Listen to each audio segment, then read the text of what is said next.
सांगते, मानवतेच्या गगनात बरसुनी मातीचेही महत्व सांगते, माणसाच्या माणुसकीची अगाध चित्रे काढते, ऐका बघा मिस्त्री म्हणवते, संस्कारांच्या गप्पांना सत्यात मी उतरवते, होय संस्कारांच्या गप्पांना सत्यात मी उतरवते, हातात बांगड्याच घालून युद्ध मी लढते, हातात बांगड्याच घालून युद्ध मी लढते. नमस्कार, मी नमिता सानप, इयत्ता 9वी विद्यार्थिनी आपल्यासमोर आज विषय मांडते. होय मी एक स्त्री बोलते. विद्यार्थी मित्रांनो, आपल्या राष्ट्रमाता राजमाता जिजाऊ, स्त्री शिक्षणाच्या आद्य क्रांतिकारक क्रांतिज्योती सावित्रीबाई फुले, स्त्री शिक्षणासाठी, स्त्री सन्मानासाठी, स्त्री हक्कासाठी ज्या प्रत्येक माऊलीने लढा दिला, त्या प्रत्येक माऊलीला, रणरागिणीला, आदिशक्तीला माझा मानाचा मुद्रा. अहो झोपेचं सोंग घेतलेल्यांना उठवावं कसं, अहो झोपेचं सोंग घेतलेल्यांना उठवावं कसं, बैरेपणाचं ढोंग घेतलेल्यांना सुनवावं कसं, आणि आपल्या समाजाच्या स्त्रीला शिक्षणाच्या प्रवाहात आणावं कसं, आणि शिक्षण हेच आपलं जीवन आहे हे आपल्या समाजातील लोकांना समजून सांगावं कसं, पटवून द्यावं कसं.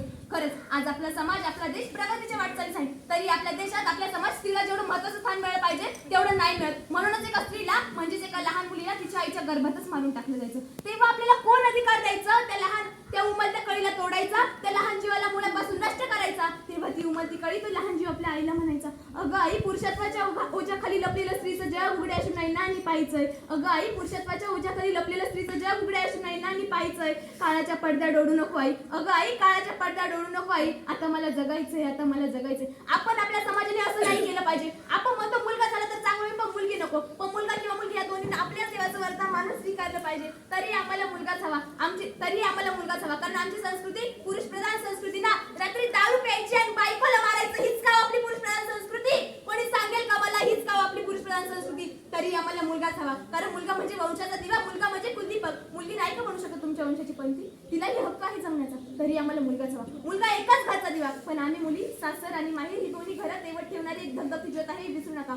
लक्षात ठेवा, फूल न रहे धरती पर तो फल कहां से आएंगे. मुलीच नाही राहिल्या धरतीवर तर तुमचे मुलं कुठून आणणार? तुमचा वंशाचा दिवा कुठून फायदा करणार? फूल न रहे धरती पर तो फल कहां से आएंगे. अंश काटकर अपना तुम वंश कहां से बढ़ाओगे, अंश काटकर अपना तुम वंश कहां से बढ़ाओगे. नकोय मला हे सोन्या चांदीचे अलंकार, नकोय मला हे सोन्या चांदीचे अलंकार. मला हवाय माझ्या कर्तृत्वाचा सन्मान, मला हवाय माझ्या कर्तृत्वाचा सन्मान. ना पुढे मी झुकणारे, ना कुणा पुढे मी वाकणारे, ना कुणा पुढे मी झुकणारे, ना कुणा पुढे वाकणारे. मला हवाय मी आता फक्त एक स्वाभिमानी स्त्री बोलते, स्वाभिमानी स्त्री बोलते. आणि हा स्वाभिमान घेऊन मला या समाजाला समजून सांगायचं आहे, स्त्री केवळ एक चूल आणि मूल नव्हे, तर ती या प्रत्येक क्षेत्रात पुढे जाऊन एक झेप घेणारी आदिशक्ती आहे. सीमेवर देशाचे रक्षण करणारी एक रणरागिणी आहे. आणि या कॉर्पोरेटच्या जगात कंपन्या चालवणारी एक स्त्री आहे. तरी तुम्ही म्हणता स्त्री पुरुषांची बरोबरी करू शकत नाही. आणि हे म्हणणाऱ्यांना तुम्ही लक्षात घ्या, तुम्हाला जन्मही एका स्त्रीनेच दिलाय आणि तुम्हाला रात्री एका स्त्रीनेच बांधली आणि तुमच्यासोबत आयुष्यभर साथ देणारी ही स्त्रीच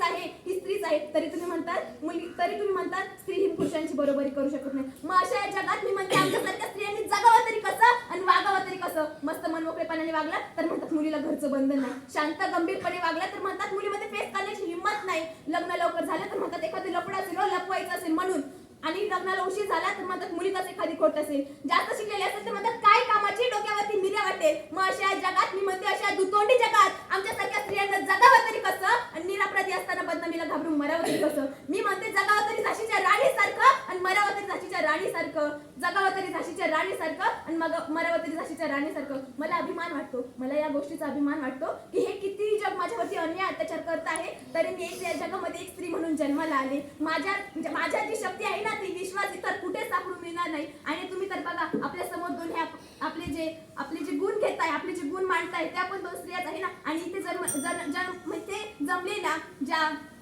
विद्यार्थिनी आहे त्या पण एक स्त्रियाच आहे ना. त्यांच्याकडे बघू मला एक बोलावं असं वाटतं. मैं स्त्री हूँ, मैं नारी हूँ, मैं कली हूँ, मैं फुलवारी हूँ, मैं दर्शन हूँ, मैं दर्पण हूँ, मैं नाद हूँ, मैं गर्जन हूँ, मैं बेटी हूँ, मैं माता हूँ, मैं बलिदानों की गाता हूँ, मैं श्रीमद् भगवद गीता हूँ, मैं द्रौपदी हूँ, मैं सीता हूँ. धन्यवाद. जय हिंद, जय महाराष्ट्र.